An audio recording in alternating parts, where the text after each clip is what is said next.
Welcome, Facebook members. We've got a great interview today. Before we kind of get into that, I'm just going to give you kind of a few little things about the Facebook group that some of you may or may not know. We do have a page partner program. If you'll see kind of some links I throw in there. If you go to the save posts in there, you'll see a QR code. We have a bunch of partners that give you discounts for being a page member. So make sure check on that. If you don't know where that is, certainly comment in on the comments of this video, and I'll throw the link down there. We also do a consulting program. If you are a DIY guy or you just are completely lost on your simulators, we do some help. So you can either do a call that we can just answer questions for DIY that you might have. This interview here is going to be a great one for that. But we can also get you set up with a vendor. So if you want to work directly with a professional, we can connect you with somebody that makes the most sense based on where you're at in the country and what you're looking for. So we've got some great vendors on the page, so we can definitely get you connected with that. So today we've got Bob Wudeck. He's from BenQ. So he's going to join us and answer a bunch of questions regarding projectors for us. So thanks for joining us, Bob. Appreciate the time. Thank you. Good to be here. So we've had you on. We had you on a couple years ago, talk a little bit about, so maybe you remember, but we always kind of first start with just finding out about a little bit about your golf background. So are you a golfer? Absolutely. What's your handicap outside? So I had back surgery last year. So right now it's a little questionable, but before my back surgery, I was about 25 to 28, depending Okay. on how close I was to a lesson. Now you're in Dallas area. There's a lot of Sims down here. Do you play inside at all? Occasionally, usually it's for customer visits. And then Okay. at the PGA show, I usually end up wearing out my swing, trying out everybody's sim. There you go. There you go. So, how long have you been with BenQ? So I've been BenQ a total of about 15 years. Okay. So two stints. So the second stint since 2018. Okay. All right. So BenQ obviously has really embraced the golf simulator industry from a projector company. I mean, more so than anybody else. Obviously there's different projectors that work, but man, BenQ's got a whole line of them with a bunch of variations for players. So how did that all come about? Why did BenQ decide, hey, this golf simulator business is a really growing field? Because obviously it is, and you guys were the first to get on board with that. So how did that all come about? So like many innovations, it wasn't entirely intentional. It was you stumble into it a little bit, but we had been making golf sim projectors for really since 2012, 2013, because they're classroom projectors that people were using for golf sim, short throw classroom projectors. So we always had a little niche in there with the lamp business and that type of thing.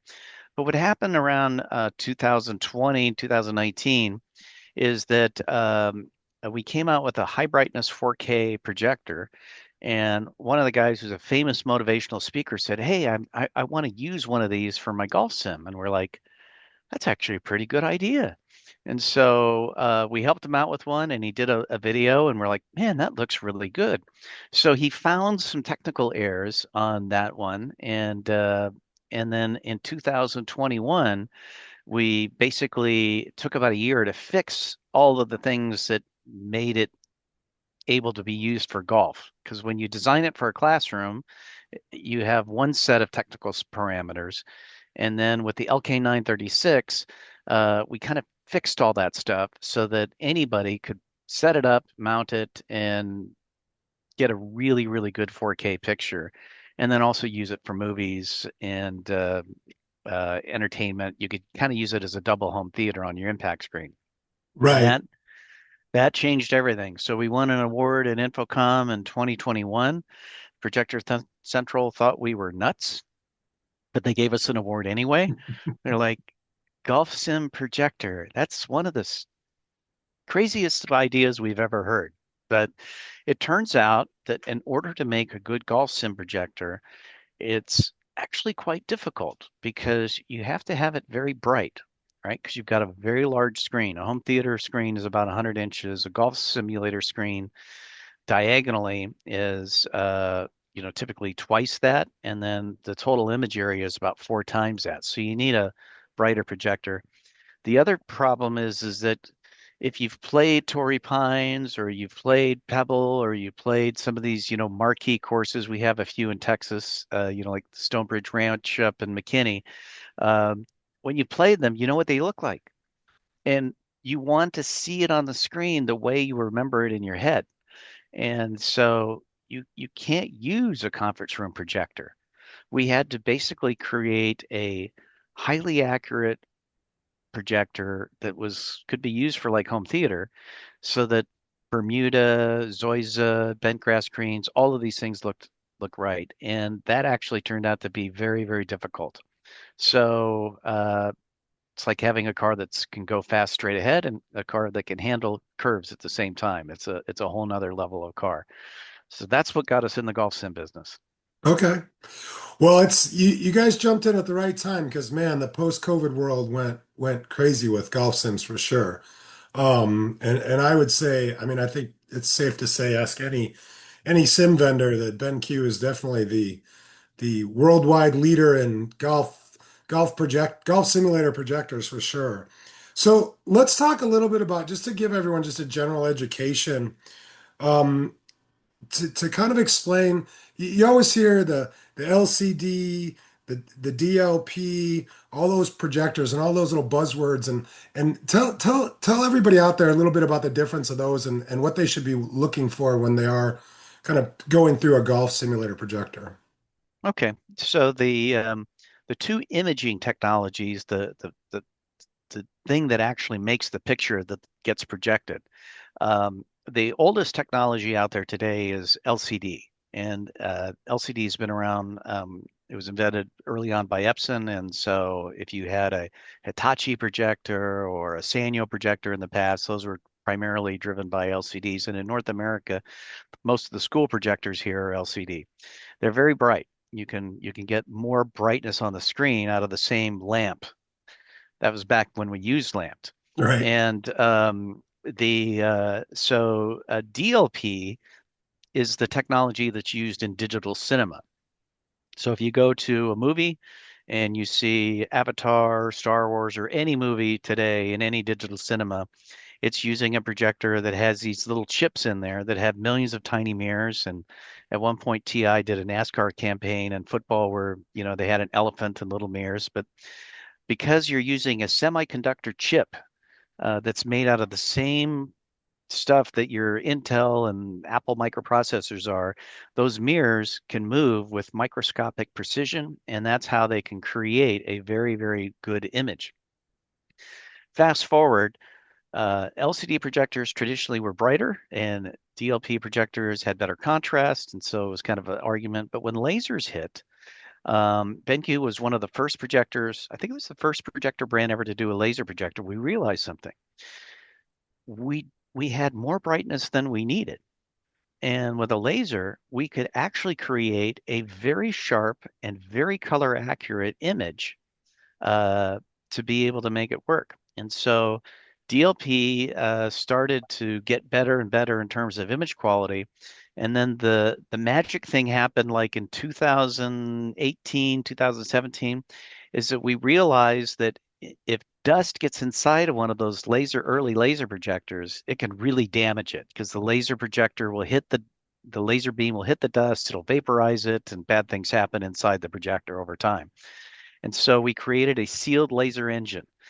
That sealed engine and the color accurate model we had that where you use Rec 709, that changed everything because now we can get color accuracy, we can get high brightness, and we eliminate the need for filters all in one box.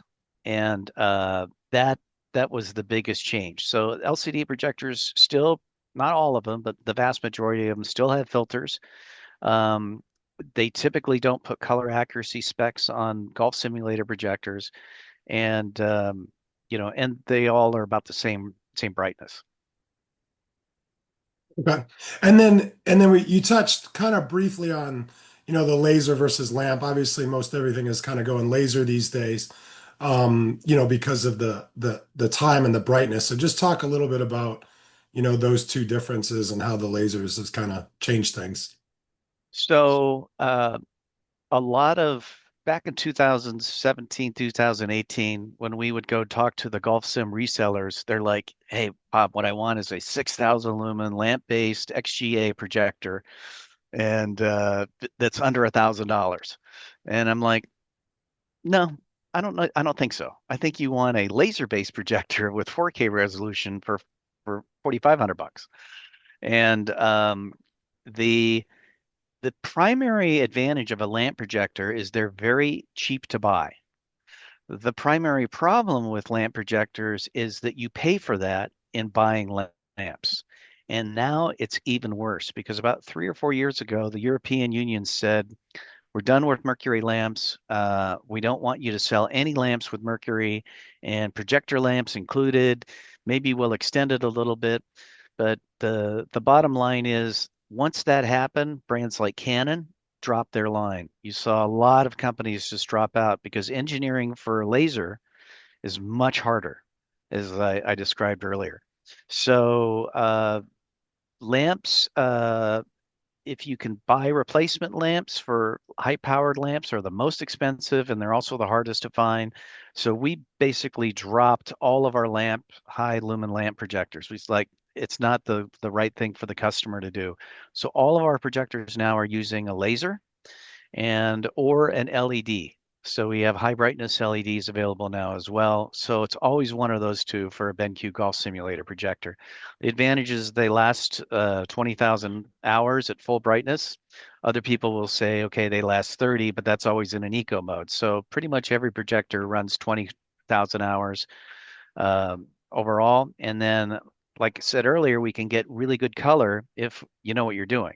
So we can get an accurate green and accurate blue, and our color engineers can do a lot of neat things with them. So we put down all the cards on laser and LED, and I don't think we sold a lamp projector for golf. And I mean, we still have a lamp, one or two models that you can buy that are under $1,000, but the vast majority are all laser or LED. Right, and I can tell you as someone that's been doing this since '01, the laser was one of the best changes in this business because man, the cleaning those filters and changing those lamps and watching your sim projector just deteriorate over time was painful for sure. Especially I owned indoor centers back in the days when you could smoke inside, and man, those were really bad, really That bad. that would kill an LCD projector. It Oh, it was voids the warranty awful. actually on many of them. Mhm. Yeah, I'm not going to mention the brand back in the day, but this was way back in the early 2000s. And I mean, they actually did clean them up for me a couple of times, and they came back looking phenomenal, but they just didn't last. So I know everybody, all those bar owners were really pissed when they got rid of smoking in Illinois when I was there. But man, it was a benefit to me. I was really excited when they did that. So okay, well, obviously, in the golf sims, one of the things to consider with the DLP projectors is the flickering when people are doing slow motion video and stuff like that. So talk to me a little bit about that, why it happens, and if there's ways that you can kind of prevent it and stop it and help it. Um, Talk to me a little bit about that Sure. phenomenon. The uh, the DLP chip works similar to your BMW tail light. It looks like a solid piece of light, but it divides time up into 1,000ths or even smaller pieces of time. So if you've ever gone behind a BMW, and I love BMW, so I'm always looking at the back, and then, if you flick your eye, you'll see the string of red dots going by. So it's called sequential light, and most traffic lights, everything uses them now that's using LED because the LEDs typically don't stay on the whole time. The DLP works in a similar manner, and so it builds a picture, a color by mixing colors and using time. The the trick, if you have a rear face camera behind you and your swing camera behind you, is just change your your timing mechanism. So it's on the 1/60th of a frame because it'll build one every 1/60th of a second is the standard cadence. And so the idea is that that 1/60th of a second, it's going to build up the image, and then your eye will have it mixed, and then it'll go on to the next one. And I'm not technical enough to explain how that works. But what we found when we've been testing out swing cameras, and we're continually working on improving this, and we've got some ways that we can use to where we can talk to a swing camera and eliminate the flicker entirely, but that's still in the lab, is that when you're on like 1/60th, 60 frames per second, 120 frames per second. Every time it's on a 160 FPS, a multiple of that, the flickering gets dramatically reduced because now you're not having that same thing, when you're looking at the NASA Houston Space Center during the 1960s and you're seeing all the flickering on the TV screens. That's because those CRTs aren't synchronized. So it's the same basic concept. The synchronization on DLP projectors is in the as multiples of 60 frames per second. Okay. So obviously now one of the big discussions and one of the things that I talk to clients all the time on is HD versus 4K. The question I get nonstop is it worth it? Um, so I have my thoughts, but I'm going to let you kind of talk us through that. Maybe talk about what you're seeing too, just on the numbers. Like give us percentages, what you're seeing on, how many people are still sticking with the HD versus how many are the 4K. And what would your advice to be if I'm a client and I'm calling you and I'm just doing a golf simulator, I say, should I do HD or 4K? What's your response? So the short answer up front is 4K, and it's not even close. Think about your TV, right? We can't even buy a TV today that's 65 inches or larger and not have it be 4K. Yep. The only reason for that is that the difference in quality is so obvious on a 65-inch TV. The price differential is minimal, where they won't sell any 1080p TVs at that price. You could still Right. find them at the very low end, but there's not that much of a price differential. So manufacturers stopped making them. In golf sim, you're not looking at a 65-inch. You're looking at a 165-inch display. So it works out with the math. The 4K has over 8 million pixels, 8.3 million pixels, right? So if you actually, whether you have a 4:3 or 1:1 screen, any kind of aspect screen ratio, the most important thing is the same thing you've got on your iPhone, right? Pixel density. So the 4K image, it has 4 times the pixel density. So on my thumbnail or my fingernail here, that's about a square inch, right? I can have on a golf sim screen about 200 inches, 200 pixels, filling up a Georgia golf club azalea, a piece of zoysia grass on the tee Georgia Golf box. Club. That's, Right. I can't use their real name, but we all Everybody know who got we're the talking reference, about. I think. Um, you know, all the things that are the visual clues that show us where we're at, even like the chicken wire fence, right? Yep. That's next to the tee.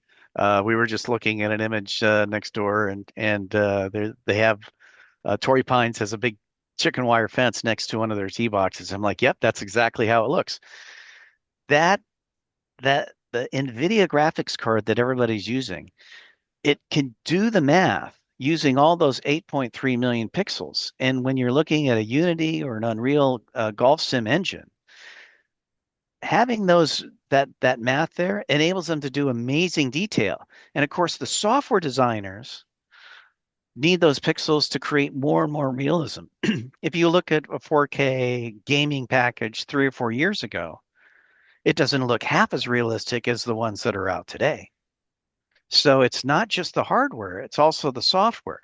So you have two things going on. A, you have a bigger screen than a TV, and we've already converted to 4K on the TV. So there's really a big benefit because the bigger the screen, the more high resolution that you need.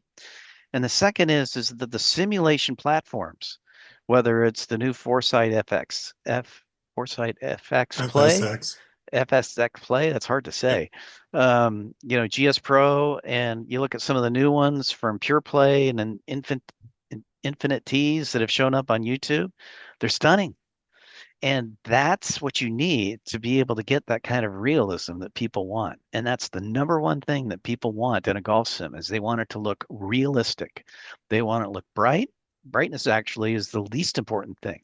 Realism is the most important thing. And to do realism, you need really, really sharp pixels because you need to separate the little chain link fence. You need to separate a blade of grass. You need to separate pine straw so you can see the individual needles.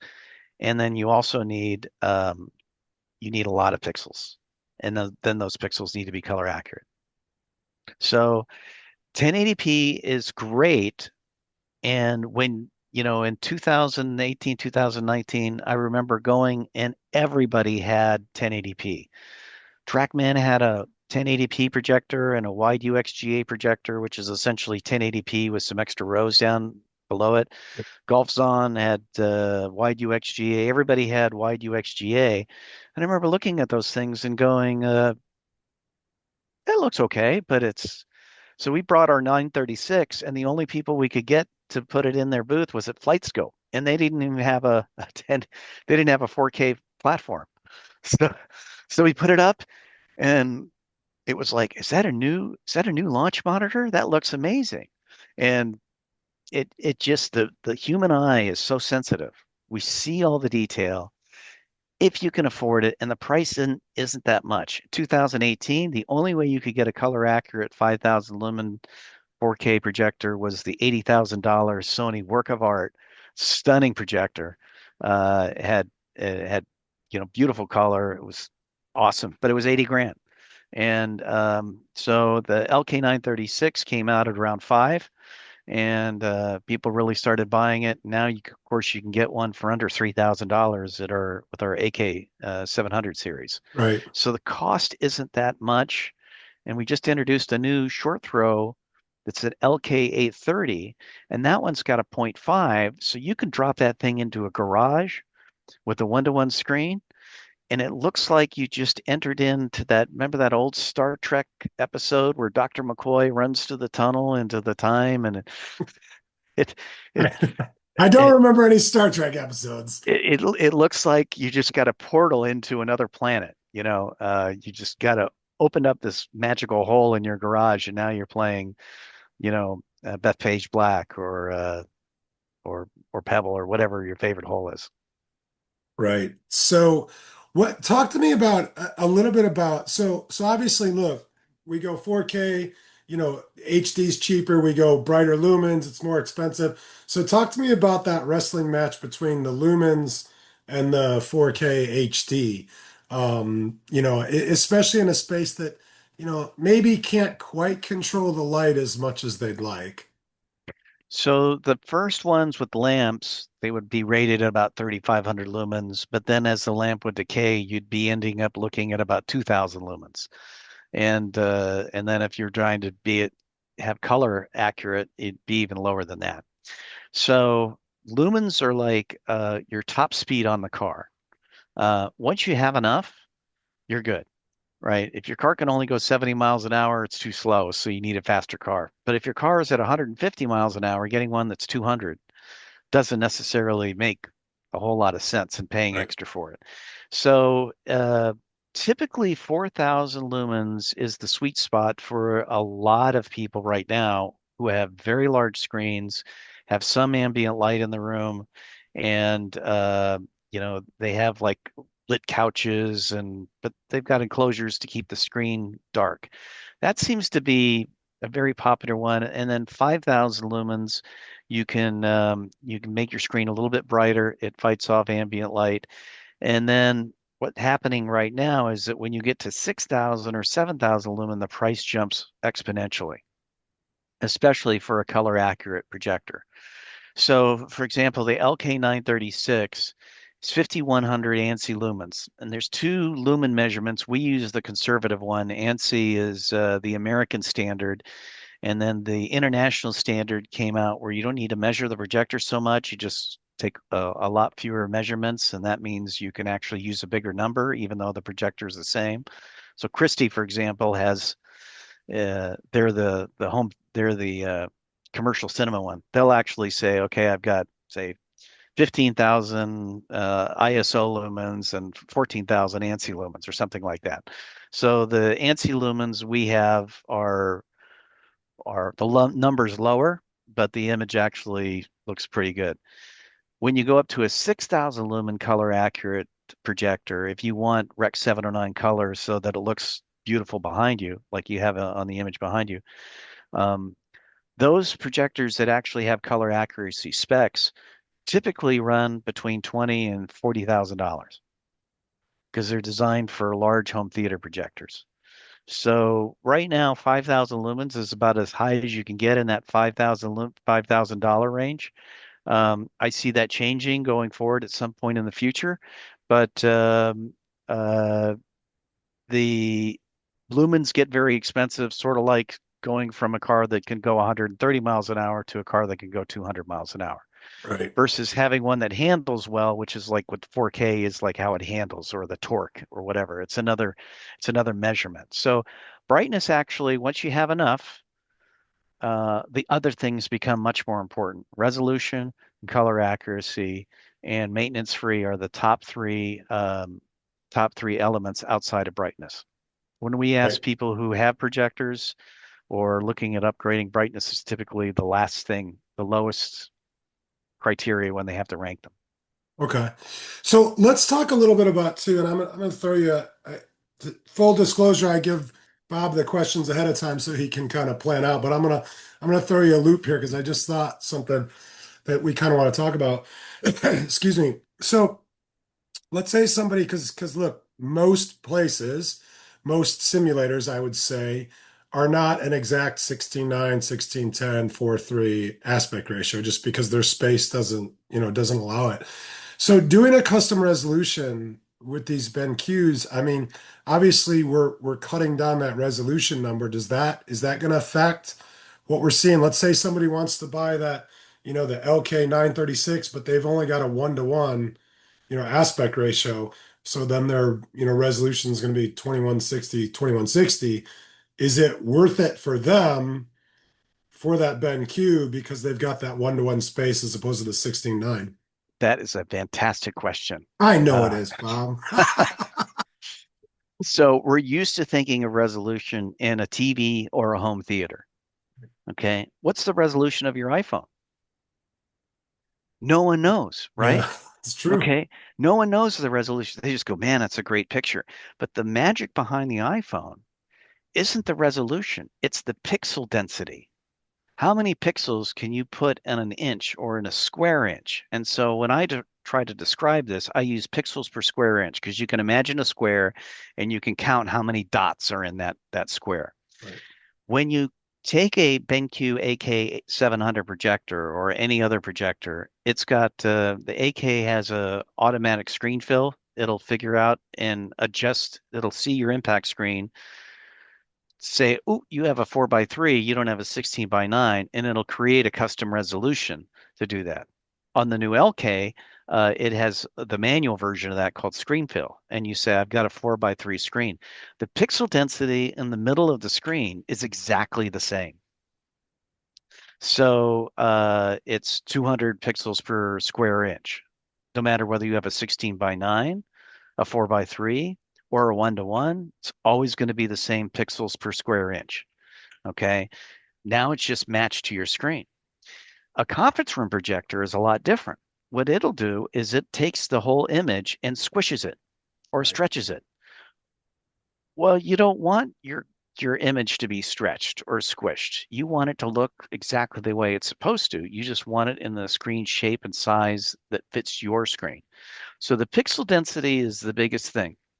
So if I take that 200 pixels per square inch, that's on a 16:9. If I cut it down to a 4:3, that's great. Okay. So I'm still going to have 200 square inches, 200 pixels per every square inch on my screen.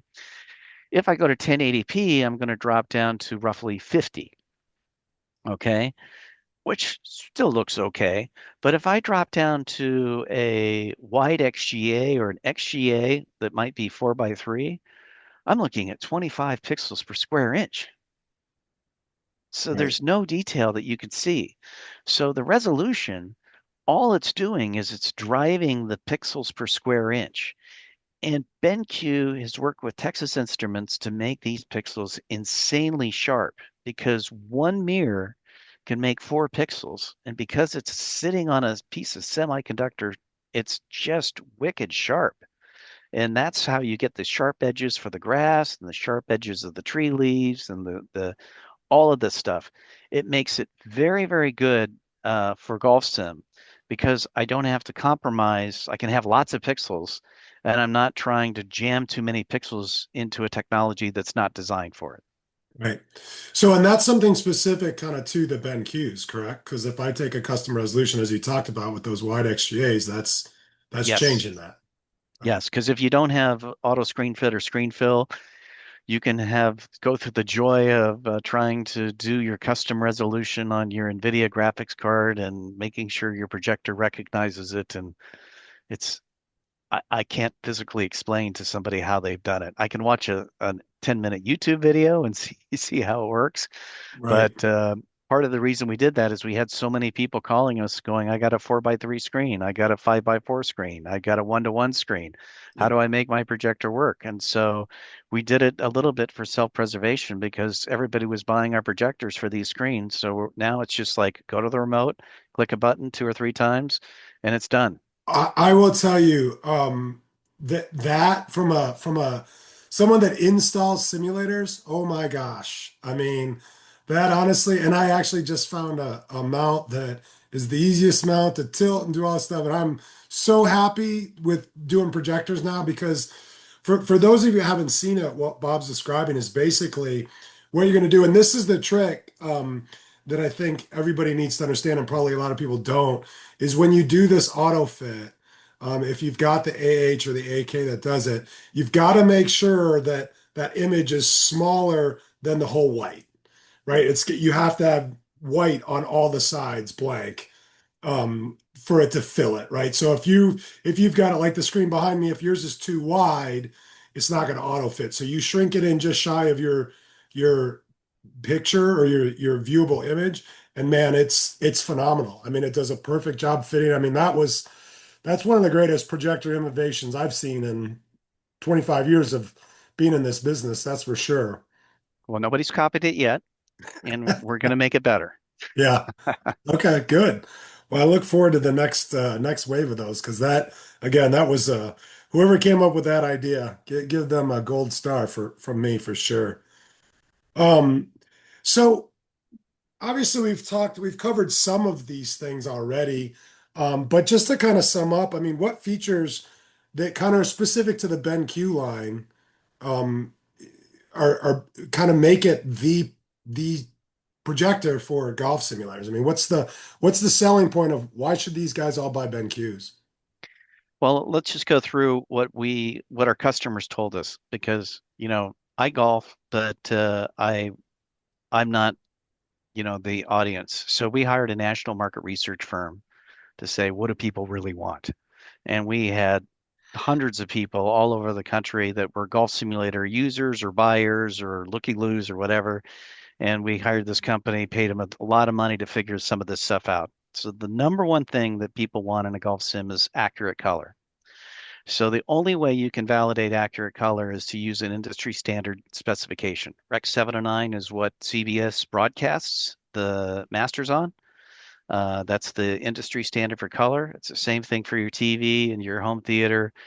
The next standard up is for digital cinema, and that's great if you're a home center, but at home cinema. But all the golf sim platforms, GS Pro, we've worked with them all to be able to say, here's how you make sure the course looks the same on the projector as it does on your monitor. So that's the first thing. The second thing they said is, I don't want to be changing lamps and I don't want to get up on a ladder and clean filters. I don't want a clean filter now light coming on. I don't want my projector overheating. So BenQ is engineered a completely sealed laser engine. So the whole thing is an engineering marvel. We just made a video of it where we kind of take it apart and put it back together, but it uses essentially the same technology that a MacBook uses to be able to get the heat of the microprocessor out of the notebook off to the sides without having a big old fan. We're doing the same thing now because it's all semiconductor stuff. So we're using that same technique to eliminate filters. So you literally can put it in a garage, set it, forget it. You don't have to touch it ever once you get it set up. And then the third thing is when you match it up with 4K and you start seeing pixel sharpness, and the pixels are going to get sharper. Texas Instruments has done some nice things on their next generation of chips that you'll be seeing in the future from us. And then you also will see, some of the premium TVs have some integrated video processing that's nice from like Sony and Samsung on their top end TVs. That technology is going to also work its way to projectors in the future. So there's a lot of cool things that are going up there. And as you talked about, once you've saved yourself hours with auto screen fit, uh, it it's kind of hard to go and say, no, I'd really rather spend 3 or 4 hours adjusting my projector and trying to get it to fit properly because I mounted the remount the projector 2 or 3 times because you're like if you're like me with power tools, it takes me 2 or 3 times to get something right. Oh, sometimes more than that with me with power tools. I'm not a very good power tool guy. So hey, so one other thing too, I guess kind of going back, I kind of skipped over this, but what is I mean, with regards to the simulators, obviously they're all, the softwares are kind of moving to the Unity platform. How does that affect you? Is that something you guys consider at all over at BenQ Oh, we or love it. We love it. Because we make flight simulators and military grade flight simulator projectors as well. So the better the engine, the better it shows off our projector. So think about this, right? The ultimate projector you can buy today is, either Christie or Barco digital cinema projector. I think NEC makes them as well. That's the pinnacle of the technology. So the best possible projector you can. Sony tried to do it with theirs, but they had to drop out because they didn't have the technology for it. So we're part of that ecosystem. And so our goal is to be able to try to get to that level of quality in your home. We're not quite there yet, but right now, because you can get a color accurate BenQ projector, that's going to get better. I don't know that though. Digital cinema hasn't really changed resolution, so I don't know that you'll see any major change of resolution. But the difference between a Unity engine now or an Unreal engine and 3 years ago, world of difference. And if the software, once these guys figure out how to manipulate those pixels even better, it's going to get better and better and better, and the technology is going to get better. So it's a really, really good place right now. I we were just playing with one of the new platforms on a new prototype projector, and I was like, it was jaw dropping. It was almost like you could put your hand in the screen. yeah. Yeah, I'll tell you, I mean, again, a lot of people would just laugh that, if I had photos of what my screens look like when I first opened my indoor center in 2001, I mean, man, it's come a crazy long way. Um, so okay, well, you've kind of touched on it, so, and I'm not going to push it, but we're going to see some new innovations from BenQ. Yep, stay tuned.